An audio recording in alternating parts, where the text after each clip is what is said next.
People always ask how I balance my family life with 400 shows a year.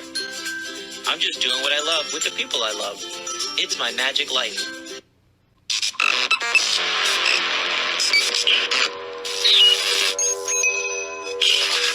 I like Wes Iseli. I like everything about him.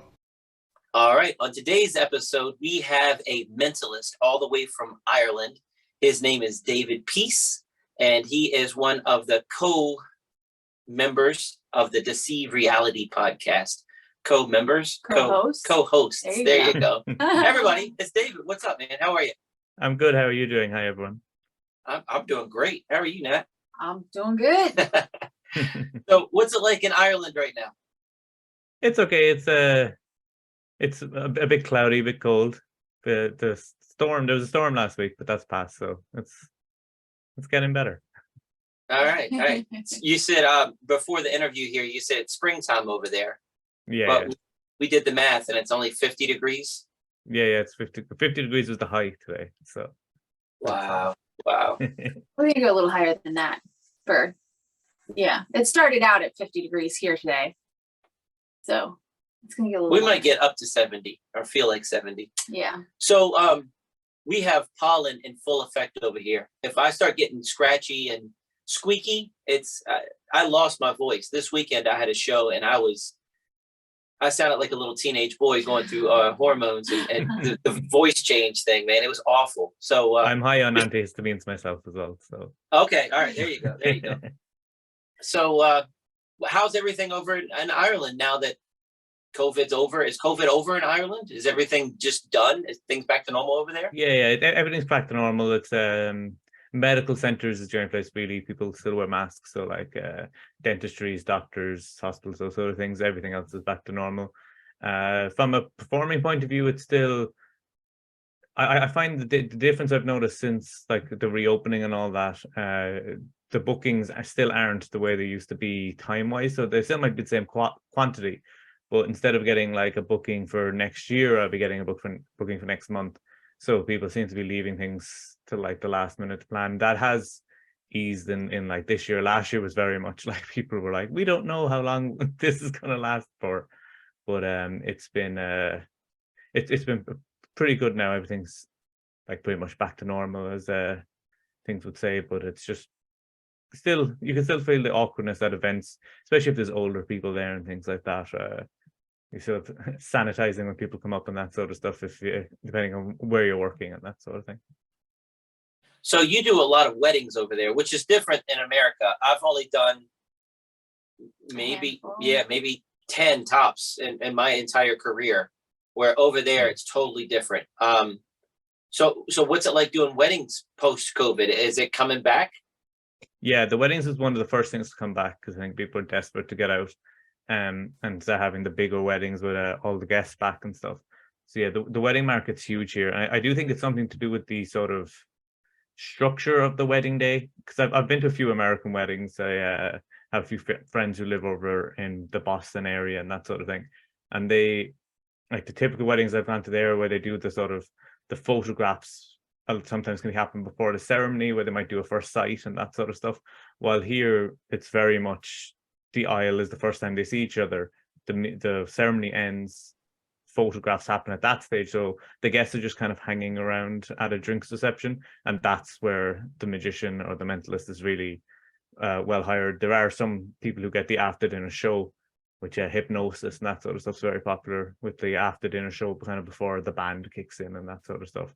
But the drinks reception is definitely the big area, and it's just a great icebreaker for people because you can get two sides of the family or two groups of friends who don't really know each other that well, and just having a shared experience, I think, is the thing that really can bring people together and create a moment. And then things like the anniversary waltz or things like that can work great then for the bride and groom themselves, because even though primarily I am a mentalist specifically on stage, when you're doing kind of a walk around thing, sometimes I do a bit of just traditional close-up magic as well, because depending on the environment, there could be a band playing, there could be jazz music in the background, and people are drunk, so trying to get them to focus on anything that isn't quick and flashy, you got to have the different things in your arsenal. Well, we're usually working. We don't get to attend weddings, Right. but we got to go to one last month, and that photograph hour and a half Yeah. was brutal for us because we're not big drinkers. Right. We're trying to eat healthy, so we don't want to eat all the hors d'oeuvres that are out, and we don't know anyone but the groom and the parents of the groom, and they were gone taking pictures. So we were in a corner twiddling our thumbs for 2 hours. If there was a magician there, I would have been happy. I mean, I would have liked anything. Give me a balloon animal or something. Dag on it. There was nothing, and nothing against those people. No, we did it the same way at our wedding. We didn't see each other before we got married. He didn't see me till I walked down the aisle. So they did a couple like individual pictures, like all the the bride and the bridesmaids and the groom and the groomsmen. But as far as together pictures, that was after, and it took a little bit. So it can take a long time. That's a great idea. Why don't people think about that over here? America doesn't. They don't have magicians here.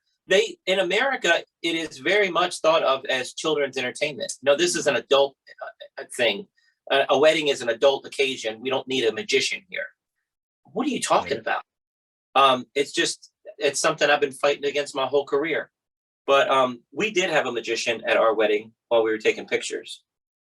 We had magician friends that were just walking around just for fun. Yeah. But they were working. They hit every table. Did yeah. They? Yeah. Okay. I heard stories. Yeah. I didn't know that. I didn't hear the stories. Which is awesome. Which is awesome.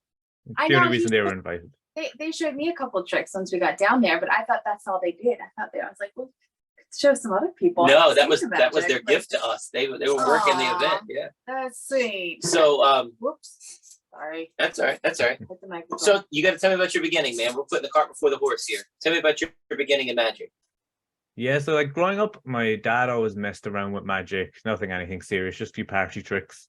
And my great grandfather, I remember, like one of my earliest sort of memory times, or at least people telling me it is the memory of he used to always pull coins out of ears, just a traditional thing. But my dad was always interested in it. He always had the shell, kind of like I know Lloyd Brown's better Pro Caps recently, the original one of that, I can't remember the name of it, but the dimes inside the little gold container and they travel through. He always had one of them. Like nickels the dimes? Yeah. So he had that, and he used to do like teleportation tricks with that the whole time. And he used to do a trick where he made a coin cry, which was always like a really cool trick that he used to do. So that was the interest. And then from there, I used to get magic sets, and I learned size Stebbins, and used to do that quite a lot. And it was quite basic beginner tricks. And then my dad actually met a magician. My dad's a physiotherapist, and he runs a college for teaching physiotherapy as well. And one of his students that he was working with was a magician as a part-time thing. So he used to come over to my house once a week for free and just give me an hour magic lessons. Because a magician did that for him when he was younger, so he wanted to pass along. So I was about 15 at that stage. And then he brought me to he taught me balloon modeling as well as a beginning. So he used to bring me to gigs. He'd do magic, I do balloon modeling, and then do a few tricks at the end to try and get my sort of, I guess, experience in without being booked in. But at that age, I was incredibly shy, especially outside of my direct family. My direct family always knew me as a crazy person. But once I went into school and that sort of stuff, I was very shy. So I used to have challenges every week of go perform for a stranger, and those sort of things were he'd teach me a trick and be like, don't you do it to family, you got to go up to somebody on the street and just show it to them. And that really helped me come out of my shell. So that was the real beginning. And I used to have homework and all those sort of things where he wouldn't teach me a new trick until I'd mastered the previous one and that sort of stuff. And I actually found a notebook. It was my old school book I used to have for writing out homework, and in the back pages of it were all my magic lessons all written out, and me writing out how to do a double lift from those classes and stuff like that. So that's really what got me started properly as a official apprentice. That's awesome, man. That is cool. That's great. So what does your dad think about your career in magic now? He really likes it. He thinks it's cool because it was something that he always loved but never dedicated himself to. So to see it as something that I do, and you can always see if I'm at a family event, or sometimes I perform at events that they happen to be at as well, and he's always standing like the proud dad in the corner watching over to see me, because it's something when you have a crowd of people kind of hanging on your every word and shocked and amazed, and to see your kids orchestrating that even at a younger age, because I picked it up pretty quickly, and I just got addicted to it. Really, I always describe it as an addiction rather than a hobby or anything like that, because I physically can't stop. It's even I find myself in the cinema doing French drops of popcorn and pretending to eat it, and like nobody's watching me. Like I'm in the cinema, I'm just doing it to entertain myself. So it's like when it's that stage, it's properly an addiction. Yeah, I'll do something weird where I'm doing moves while I'm driving. I'll let go of the wheel and do this, but I'm working through a routine, so I need to know what my handling will be. And she said, "Are you practicing?" I said, "Yeah, kind of. I'm just going through it in my head. I totally get it." So your dad's still around. I lost my dad when I was 25, so God bless you just for that. Do you bond over it with your dad? Like, do you guys ever session? Do you ever just sit down and just show your dad magic and play magic? I show him quite a bit. He's always one of my go-to people when I need to show new tricks. So like my kind of pattern whenever I learn something new, the first person is always my wife. And it's usually about like 11 p.m. at night. So she's always like, why now? Why? Like, because I'm a bit of a night owl. I get like more creative in the evenings. And that's kind of like my magic time. And then after her, I show it to my dad. And then I show it to my mom after that, because my mom will figure out everything. So if it fools her, I know it's really good. But if she figures it out, I'll still do it, because I know she figures out everything. But yeah, I always show it to my dad, and he gets really excited by it. And then I bought him a few tricks for Christmas and things like that to try and like get him into it more. And but it's like for him, it's really just he just likes the party trick element of it rather than having like a full set that he's going to carry on him all the time.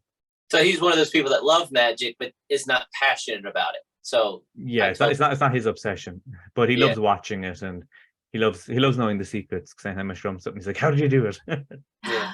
Okay. What were you gonna say? I was gonna ask, did they ever give you any pushback as far as doing it as a full-time job? Like, were they worried and telling you need to have a backup plan? Yeah, very much. Like they sent me when I was finishing. So over here, our school is slightly different. So we have a primary school, which is up to age 12, and then secondary school, which is 12 to 18. And you do your leaving cert at 18, 19, and that's, depending how you do that, that's for college, what courses you can do. So at that stage, I was just like, I'm going to do my leaving cert, and then I'm going to be a full-time magician. And they were like, no, you're going to college. So I was looking things up and being like, oh, I'll do sociology and psychology because it'll help me with my mentalism. And then they found a course. It was business information systems. So that was it's a mixture of like business and software development and things like that, but it had a psychology module involved in the course. So I was like, okay, I'll do that because it's got psychology in it. And then I actually found that the most boring subject of everything that was there. I was just like, oh my God, it's just, it was very dull. So then from there, I did that, got a passion for software development as well. So I've switched between full-time magic and part-time magic with software development as well. So that's what stuff. So it was shortly before the pandemic, I was like looking at things. I was like, oh, I tried to go find a part-time software development job, but they all wanted me to do it full-time just to get through it.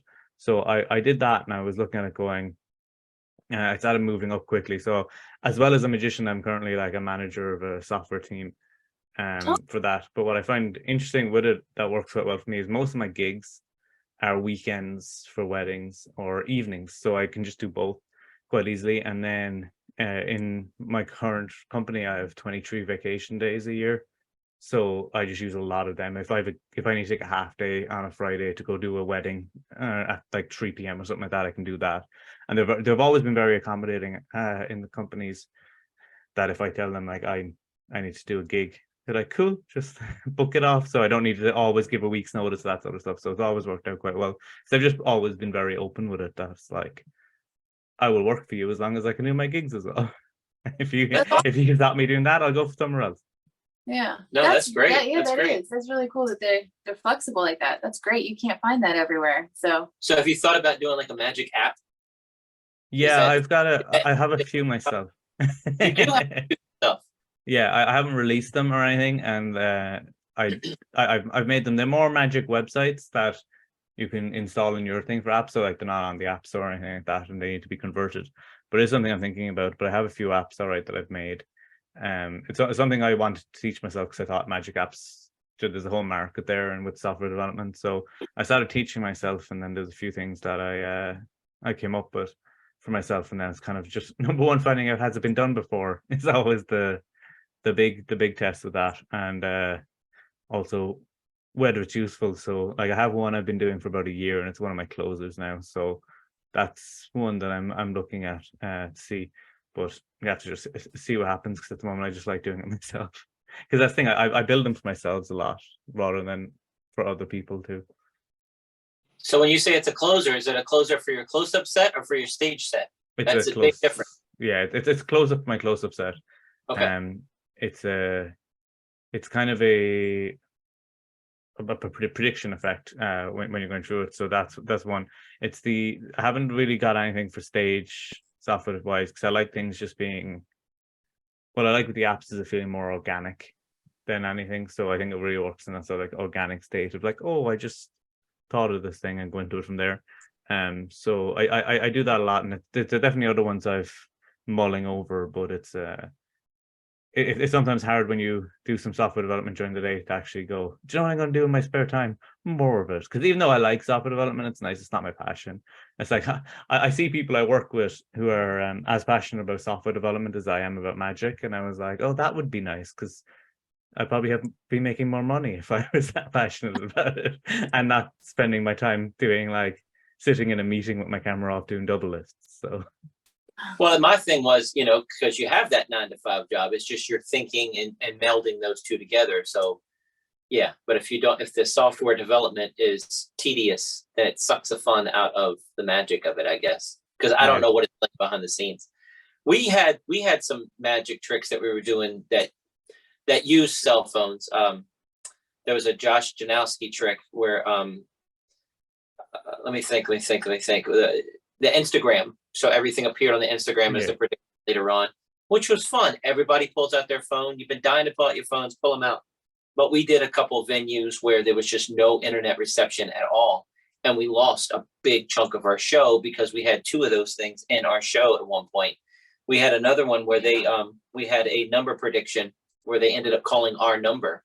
So we're like, hey, that looks like a phone number. Call that number. If somebody answers, we'll do a trick with them. And it calls us, and it's our voicemail that pops. And I said, save that to your phone. If you need a magician, give me a call. It's great. But if there's no cell reception, I've lost 8 minutes of my show and I have to move on. And it's like, it was just too risky.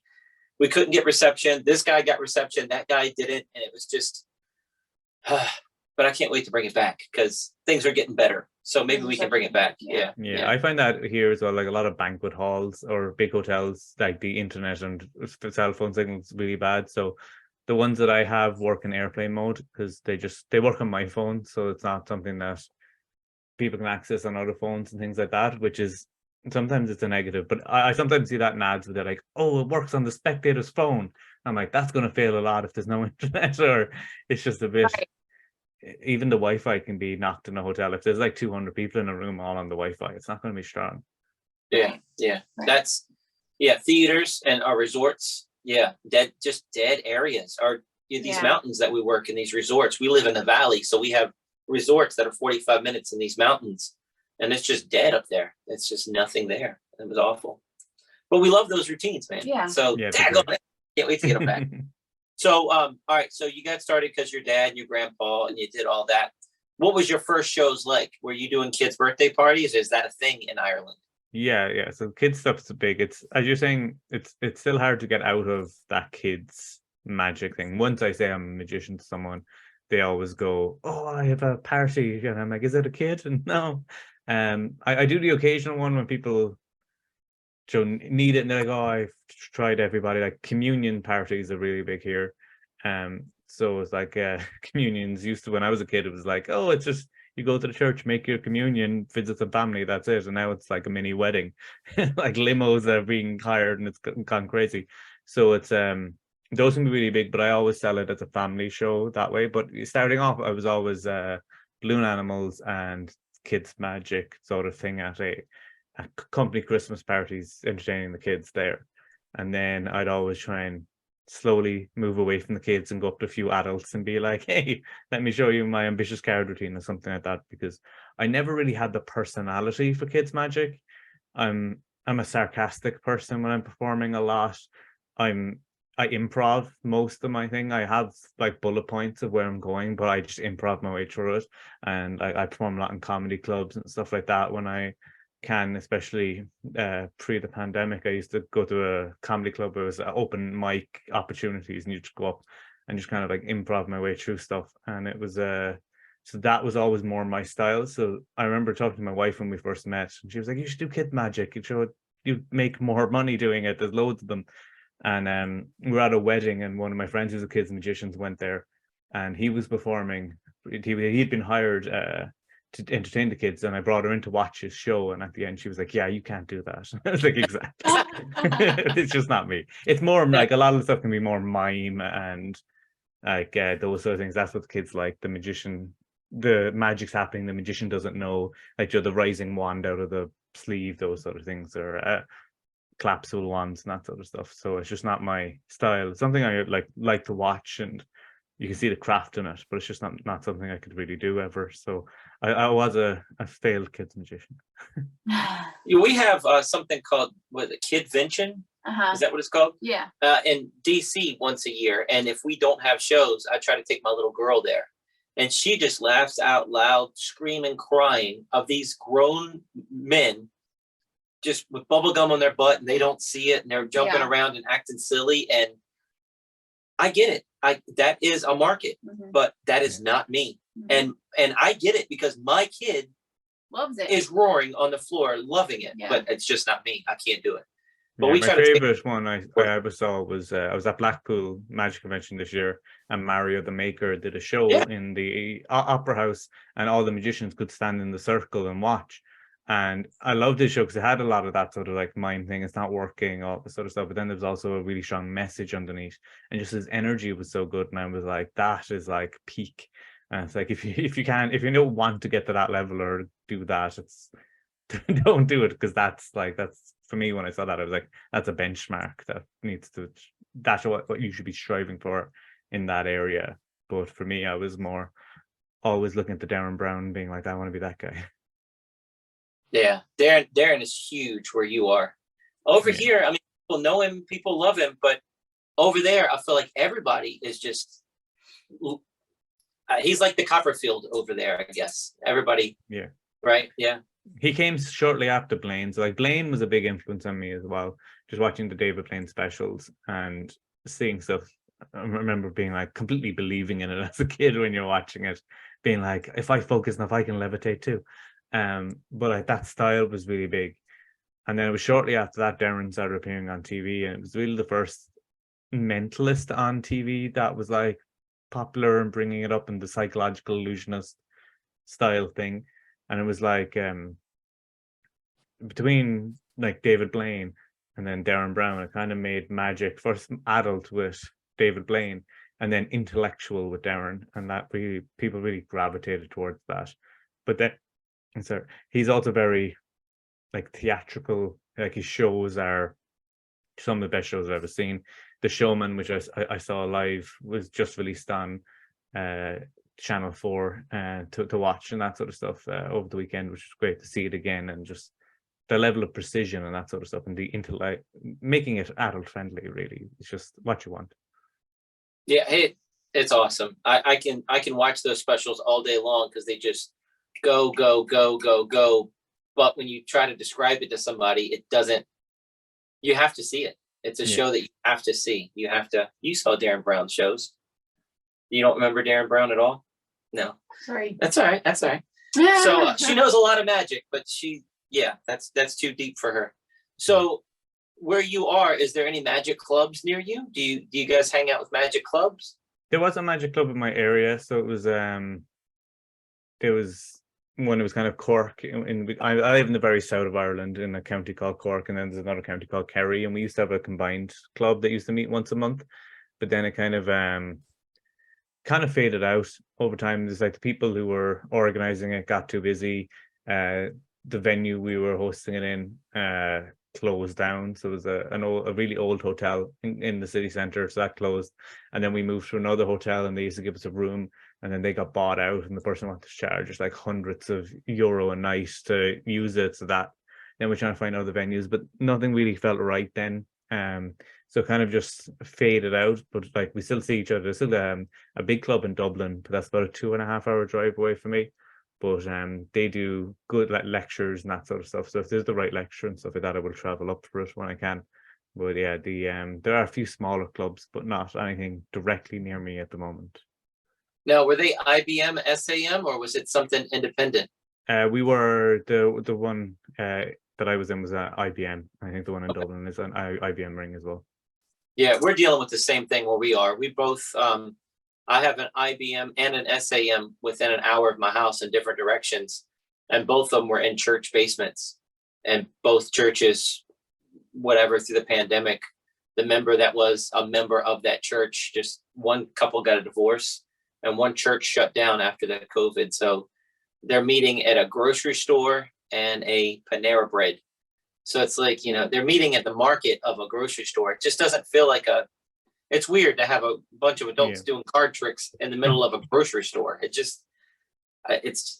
can't wait for things to get 100% back to normal, even though they're back to normal now. That's not right. We still need venues, man. Yeah. Yeah. So, absolutely. It's hard to get a lecturer to do a lecture in like in the frozen aisle. You can't. That would be funny. Excuse me, I need to get that frame. So what is your favorite venue to perform for? You talked about comedy clubs. I've always wanted to do a comedy club. So what is your favorite venue though? Is it weddings? My favorite venue is one of the things I do a lot with because I have the income from like the 9 to 5, I use that to rent out small theaters or venues and put on my own show, and that's always my favorite thing to do. So there was upstairs over bar. There's an area with a stage that bands play on, so I used to rent that out quite a lot and do shows there. And there's an old church that near me that has converted into a really nice theater, so I performed a show there. I did a show there around this time last year actually. For it was all the money went to Ukraine for that. So that was a nice show, and that was a really cool venue because people enter through a graveyard into a church to see a show. So I always like them because I get to do my full artistic freedom. I don't have to like please anyone, like, oh, the company wants you to talk about this product and mix that in, or at the wedding you kind of have to be clean cut and that sort of thing. But when my favorite venue is just being able to do my own show. So I've done a few shows. One of them is called Peace of My Mind, because I thought that worked with the name. So I had that for a while, and then another one was my last show was Am I Psychic? So that show was a fun one to do, where it's kind of the question is, am I psychic? And then in the end I say no, but if I said I was, would you believe me? Which got a yes, which was like, yes. That's what I want. But yeah, those are my favorite because I get to just do exactly what I want and kind of do a full 1.5 hour show with a story, weave through it. Now you do hypnosis, mind reading, and magic in your own show that you're running out of theater. Is it a little bit of everything, or is it just magic and mind reading? It's mainly in my show I do a lot of the mentalism stuff on stage with some small amount of suggestion, but mainly pseudo hypnosis, just for the type of effects. So for the mind reading process, I do some pseudo hypnotic stuff. I do some strength reversal things, taking people's strength away, that sort of stuff, which is pseudo hypnotic. I have done some stuff then with like proper hypnosis, like sticking hands together and that sort of stuff. But more of my show would be more sort of influence mind reading, that sort of stuff. And then usually like my co-host Steve from the Deceive Reality, he comes down and does a spot in a lot of my shows, and then he's a lot more traditional magic, so he'd be doing like a chop cup routine or like Bill and Lemon and those sort of things, and it's like more traditional stuff but with a lot more swearing. So yeah. that's one of the reasons that we work so well together, is that like our sets never really cross over, because he has some mentalism in his shows, but when we perform together I go way more mentalist and he goes way more magic, and kind of balances itself out nicely. So when you do your comedy clubs, is that hypnosis shows? Are you doing the comedy hypnosis bit? Or are you just doing your mentalism and just? Yeah, I do comedy mentalism bits. So like I have some things like, there's things like Joe the Baby gag routine. I had my own version of that, which it was based on soccer players. So I'd have a stick man drawn, as the prediction. You take it out, Stickman, and then one of the players, I can't do it anymore because he's retired, but he used to have a giant afro, and he was always known for the giant afro. So he was always one of the names I called out going through it. And then you turn around to Stickman, and it's like, oh, you're probably thinking, what if it was Fellaini? And then I turn it around and I've got a Stickman with a giant afro, and then just force David Beckham, which is also inside the envelope a photo of him. So I had those sort of things that I did a lot. I used to do a bit of like in and out shackle escapes and stuff like that. And I'm asthmatic, so I used to be like, oh, before I do this, take my hand out, take an inhaler, put my hand back in, those sort of things.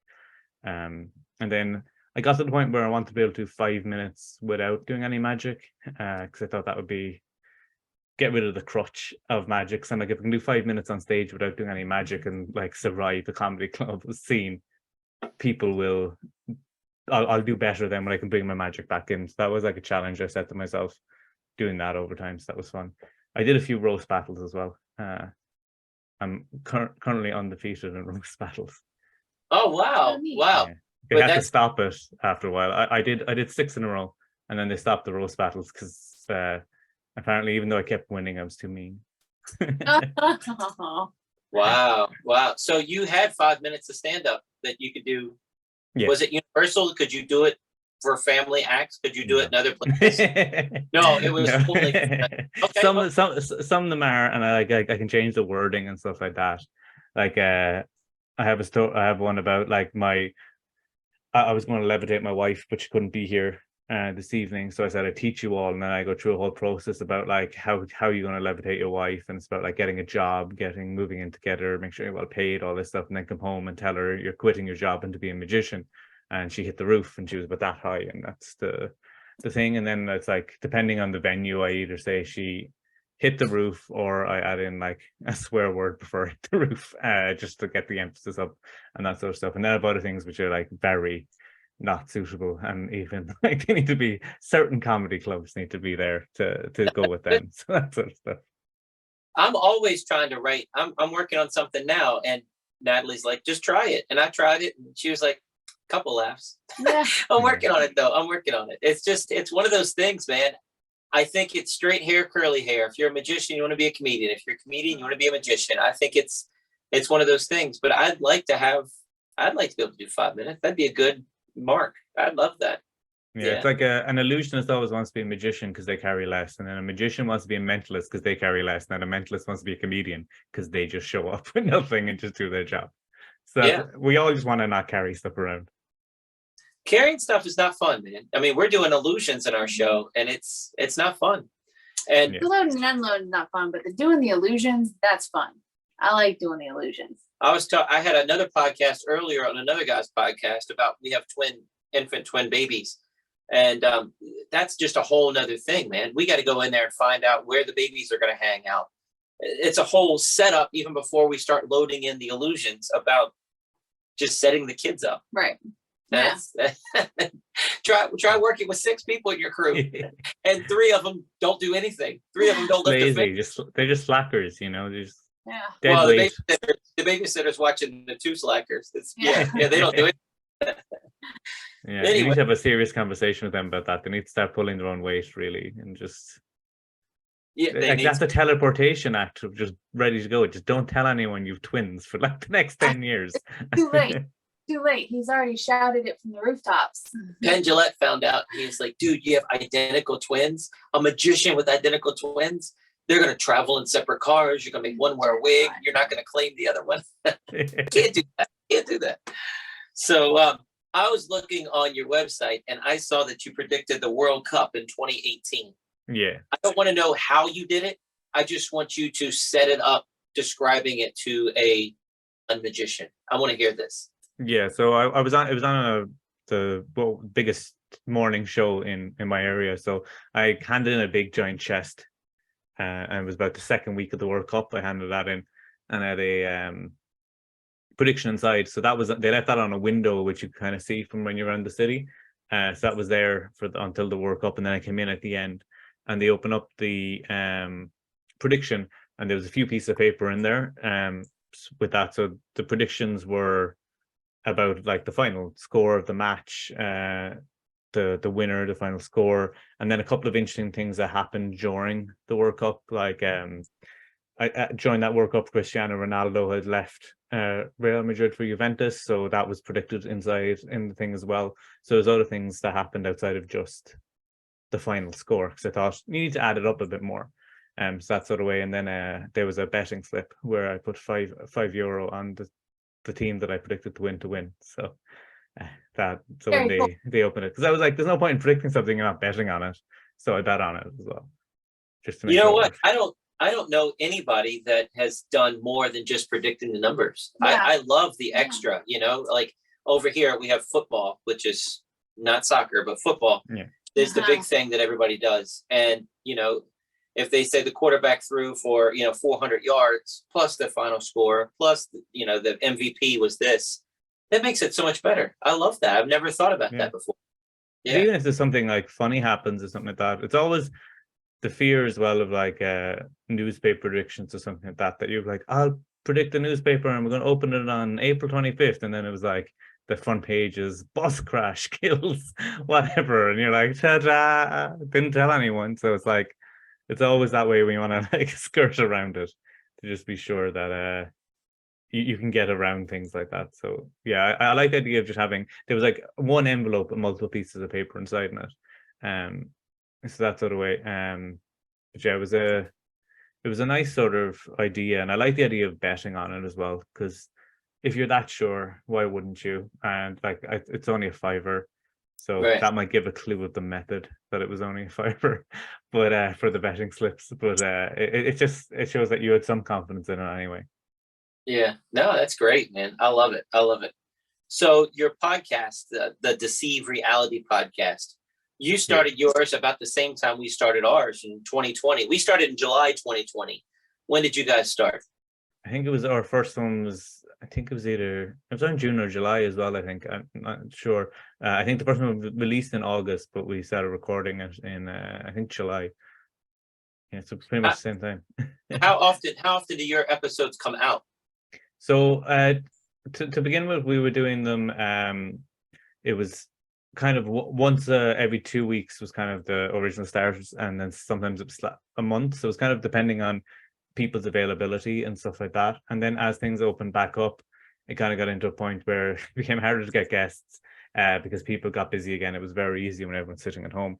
And then it got to the point of, and even for myself and Steve trying to find times, people might notice in some of our episodes on YouTube, you'll see that my co-host Steve is in a car a lot, because we're usually recording after a gig or just before a gig or those sort of things where it's just driving around. So at the moment, it's kind of an ad hoc podcast situation, but we have some stuff in the channel as well. Like I do some reviews of magic products that I picked up that I liked and things like that.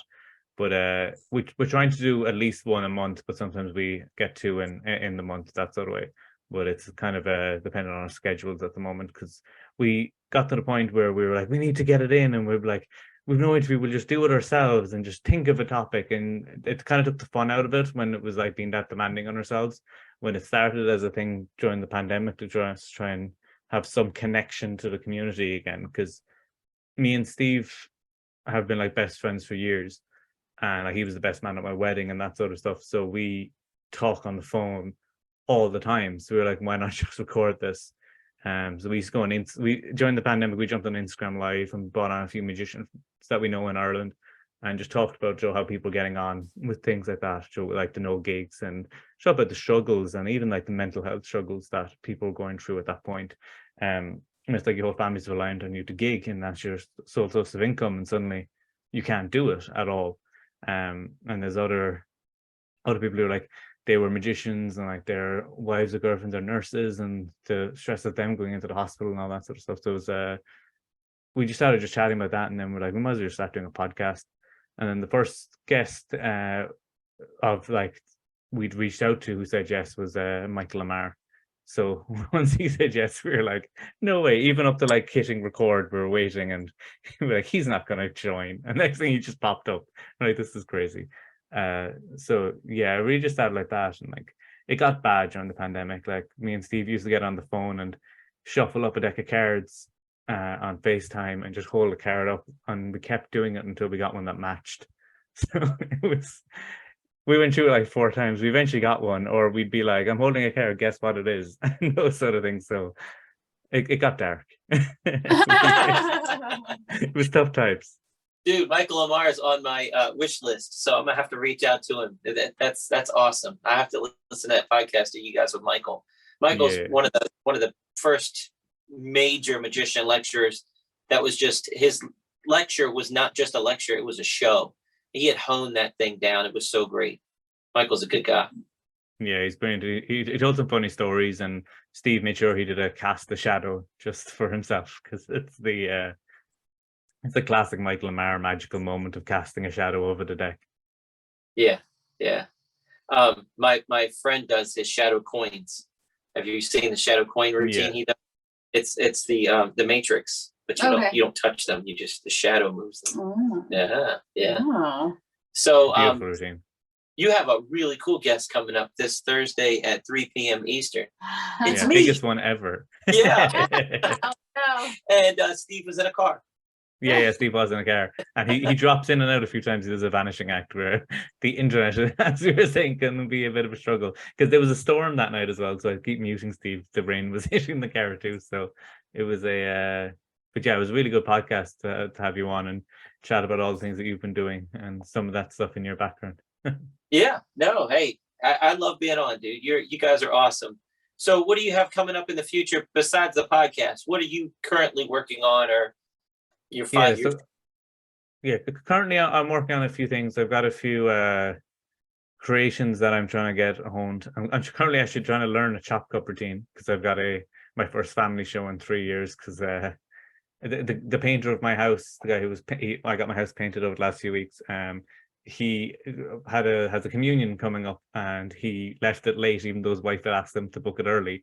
And he was like, he walked into my house and was like, "You're not a magician, are you?"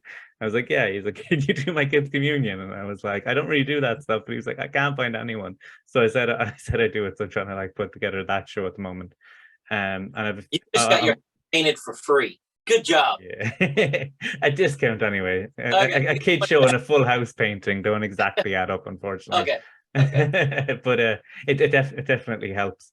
And then I've got a few other things that I'm creating at the moment, some mentalism stuff that I'm working on, trying to get my apps working, because it crashed the other day in mid performance, which I know why as well.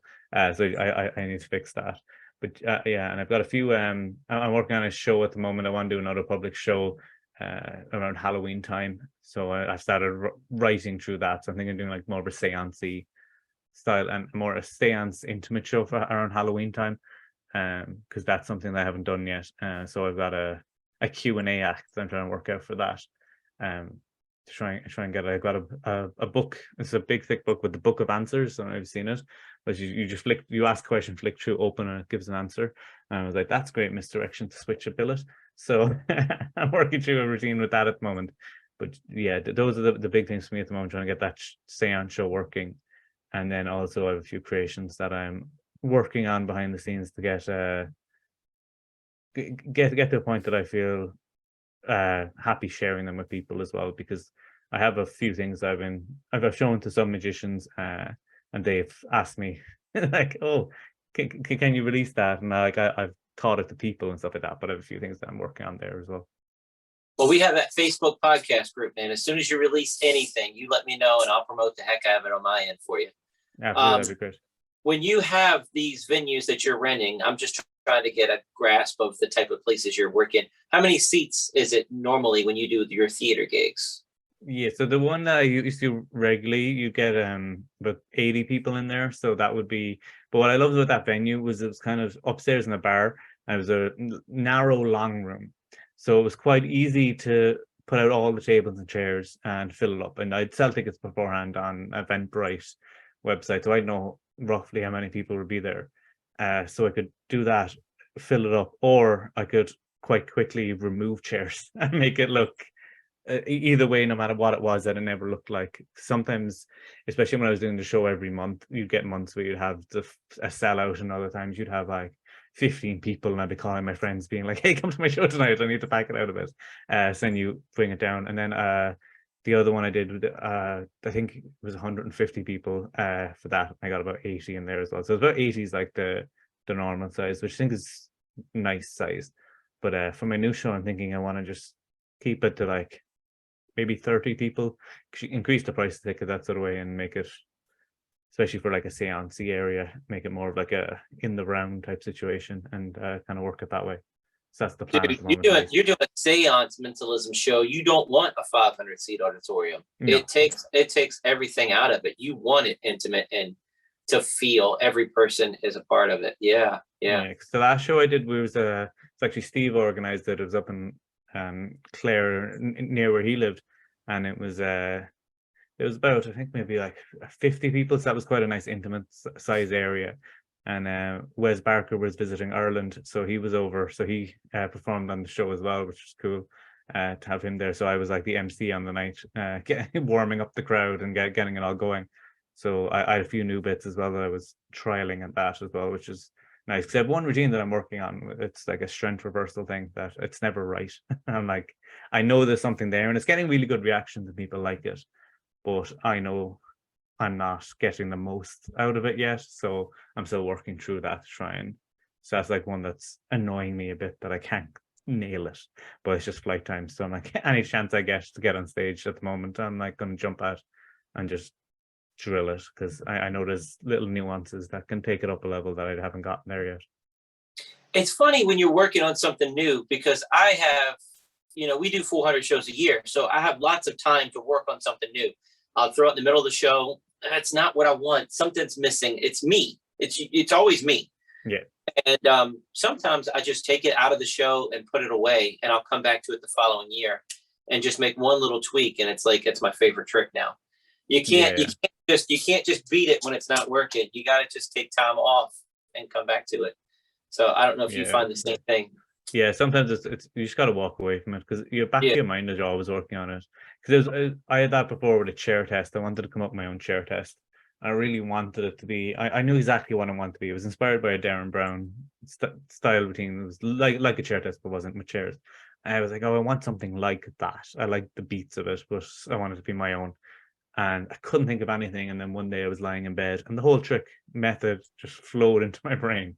I started like quickly writing it down as quickly as I could. I've been doing that, and I've never had to like tweak it, but I tried drilling it, and it just wasn't working. But then once I forgot about it and went away, the whole method just came to me, and I was like, now that's the best. We have a chair test in our show, and all of our theaters and resorts have plenty of chairs. But then you're doing a private event and all the chairs are taken, and it's like, I need 5 chairs. I don't have them. So you have to skip that trick. So I'm just cheap. I don't want to buy 5 chairs and carry 5 chairs with me, folding chairs. I did buy 5 chairs because of the one reason. I was at venues, and the choreography of it, I need to slam the chairs shut with people standing behind it, fold up the chairs to show the symbol underneath the chair to show that it's matching. And I've been doing it that way for ages. And then I'd gotten to venues where they didn't have folding chairs. And I tried just lying the chairs back. And I was like, no, it's not right. And then asking me to bring up the chairs. Then I got placemats numbered 1 to 5 for people to stand by. And then they could pick that up and turn it over. And I noticed that the reactions were after dipping a lot. I was trying to figure it out. And I was like, it's my beats of the build of the slamming the chairs. It's the choreography that gets... It's like a theatrical cue that the audience knows to start applauding at this point, that they get when chairs are slamming shut and making noise, but people just turning stuff around doesn't give that same cue, and it's not the same. It's that sort of like actual theater element of it that you have to think about as well. It's like the trick's the same, the method's the same, everything's the same, but the presentation is slightly changed, and the reaction just fell off the cliff. Dude, I'm about 5 chairs. I'm doing it. I'm putting it back in.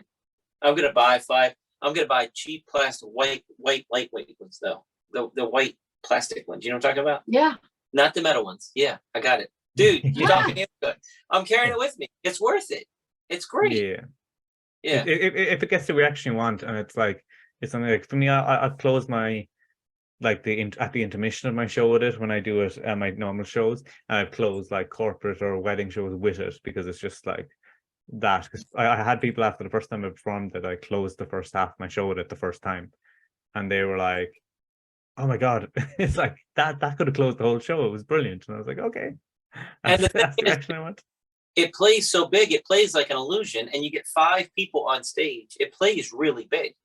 Yeah. I'm talking myself back into it. It's been out of our shows For for a long time. 8 years. Yeah.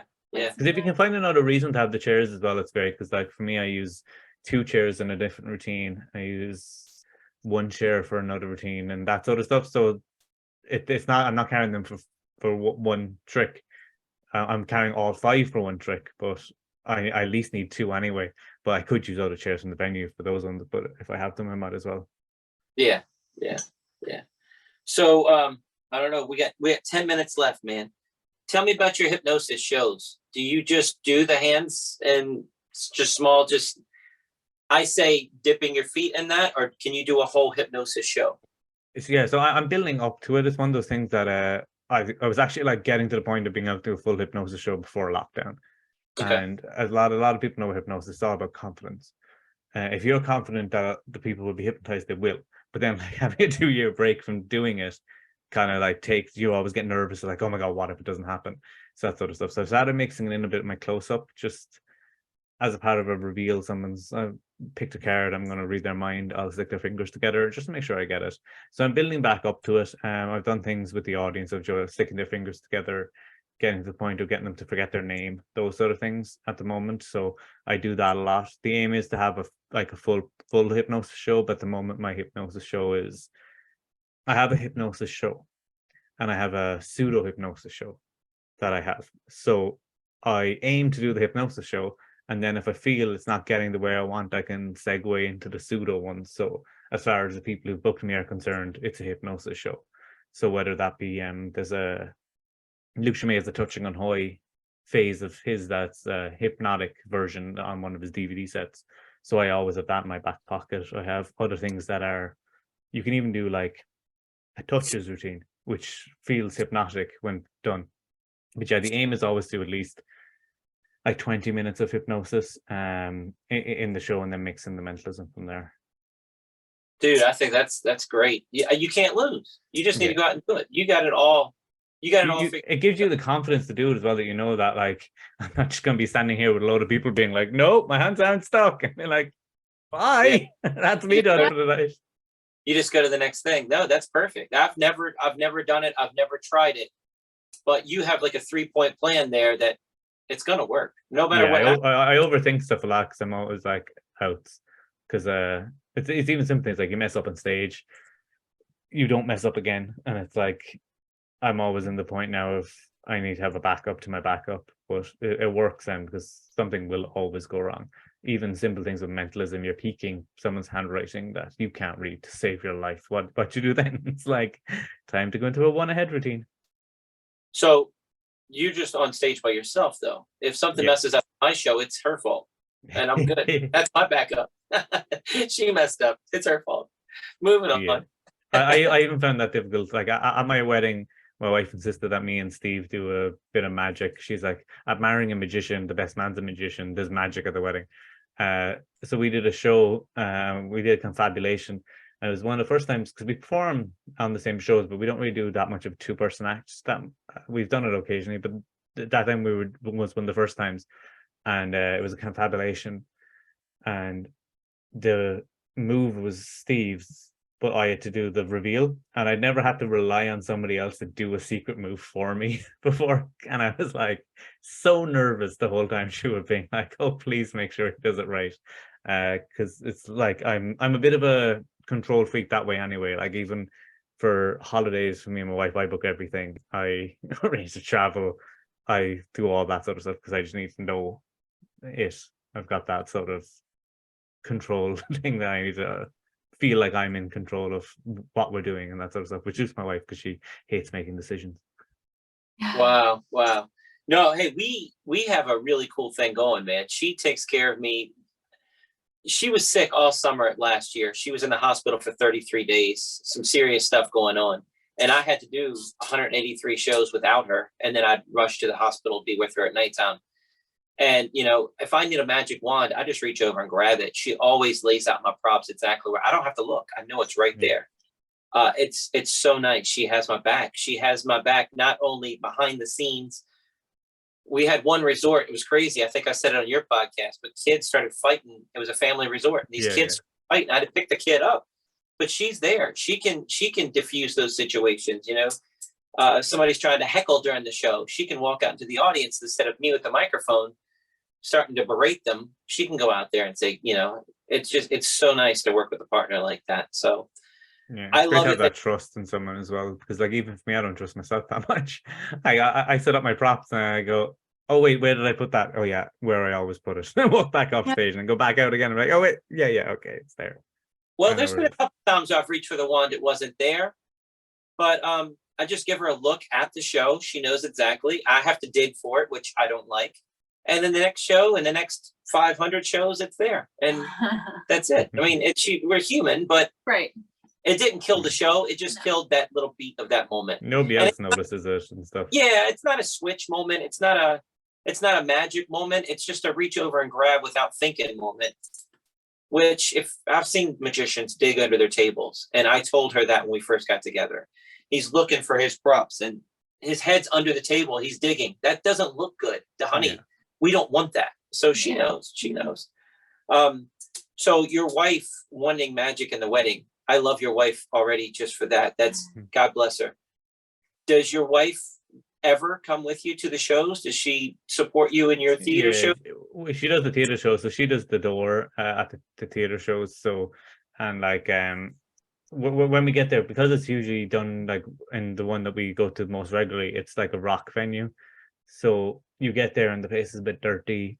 The tables are like pushed to the side because people are dancing and that sort of stuff. So while I'm setting up the props, she's usually there like cleaning the tables, lighting candles, making sure the place looks presentable and like professional for that sort of thing. And then she handles all the ticket stuff.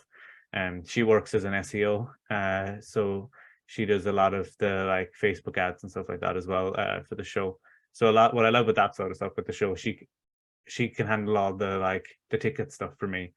I can help out with it and that sort of stuff. She'll make a poster in Photoshop and get the Eventbrite thing up and get all the tickets going, and then I just have to focus on making it a show and come up with a name that's catchy enough that will make people want to go see it. Because that's one of the fun things we found with the Peace of Mind show. It was like it did really well, but then people found like, oh, even though every time it was a different show and I had a ventriloquist on, I had a contortionist on, different people. It was kind of like a variety night. But people just thought, oh, I've seen that show, and they don't come back for it. So I changed the name.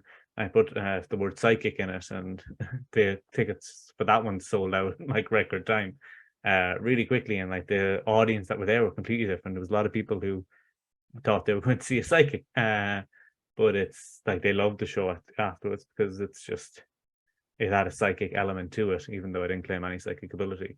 But it was great just being able to focus on that element and not have to worry about a lot of the admin side of it. Wow, that's awesome, man. So you have a toddler in your home as well, correct? No, I don't. That Steve does. Steve does. Okay. Yeah. You don't have any children yet? No.